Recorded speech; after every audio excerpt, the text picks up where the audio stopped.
My name is Janae Stracke, and this is On Air with Heritage Action, a podcast built for conservatives. Twice a week, we break down in 5-ish minutes or less how you can get involved today in the fight for conservative values.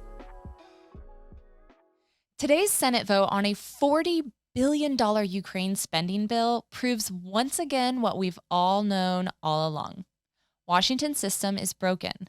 For too long, DC politicians have been manipulating crises to get their way, push their own agendas, and cover up their mistakes, all at the expense of us, the American taxpayers.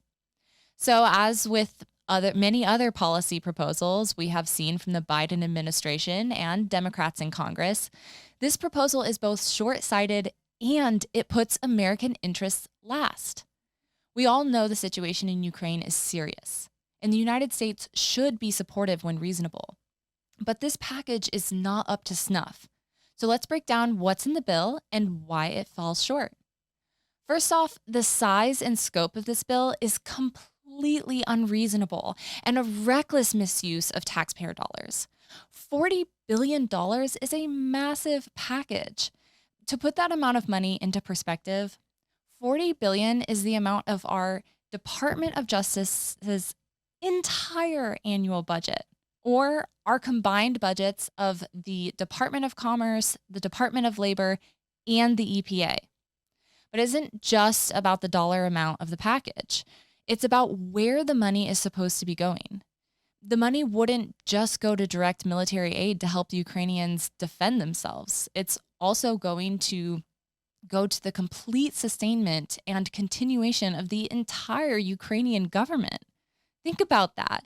Under this bill, your tax dollars as an American citizen would be funding the entirety of the Ukrainian government, including paying for their government salaries and bailing out their pension system. Americans are tired of the left spending their hard-earned tax dollars like it's monopoly money, especially as we're all facing and feeling the effects of Bidenflation every time we turn around. At the gas pump, at the grocery store, or as we're trying to buy our first homes. This legislation is showing us how broken our system is. Okay, second point. Despite what the so-called DC experts may tell you, this bill lacks any meaningful accountability measures. With no clear end in sight for this conflict, this is a dangerous standard to set.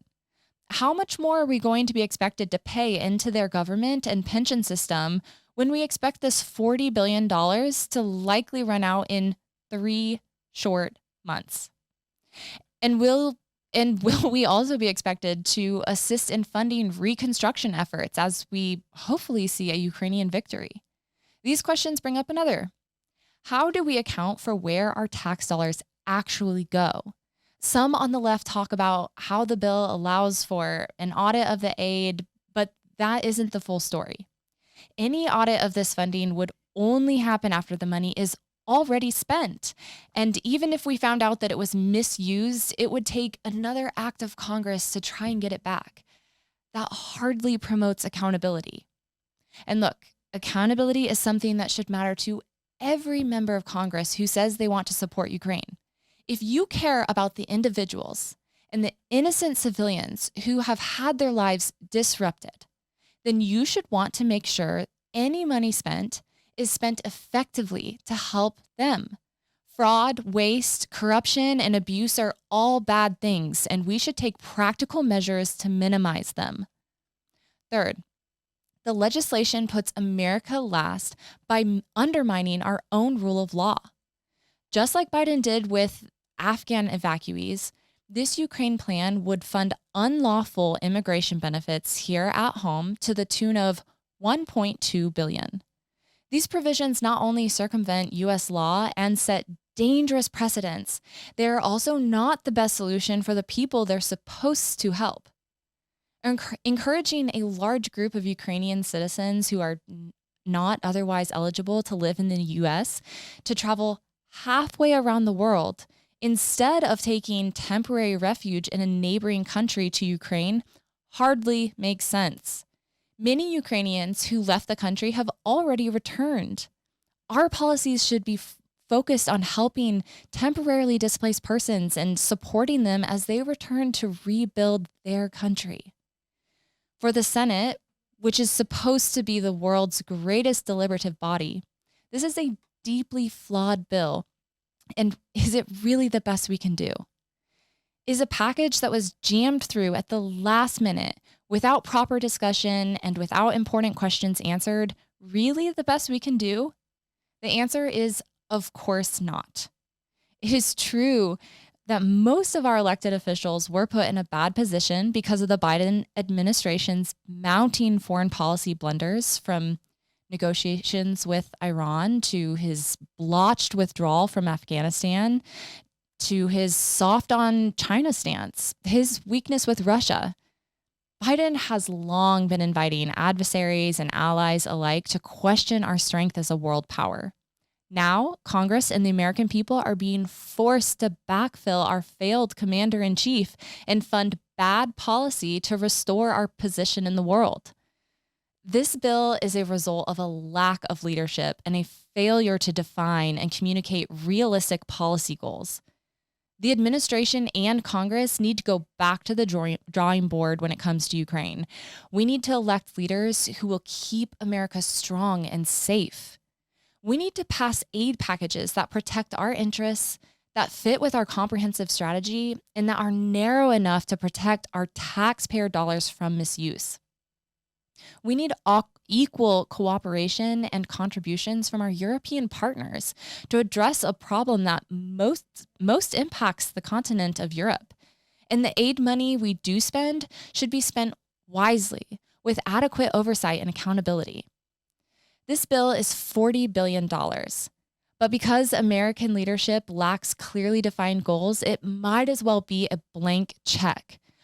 We're already being told that Congress will need to spend billions more come September. And how many billions more will come after that? Politicians in D.C. aren't the ones footing the bill for all of this spending. The American people are. So you have every right to ask tough questions and demand truthful answers. That's how accountability works.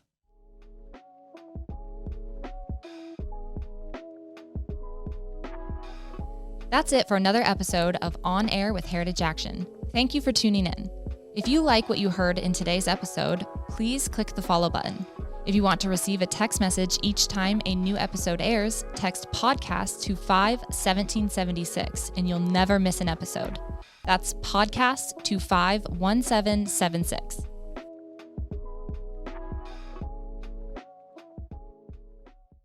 Hi, it's me again, and we need your help.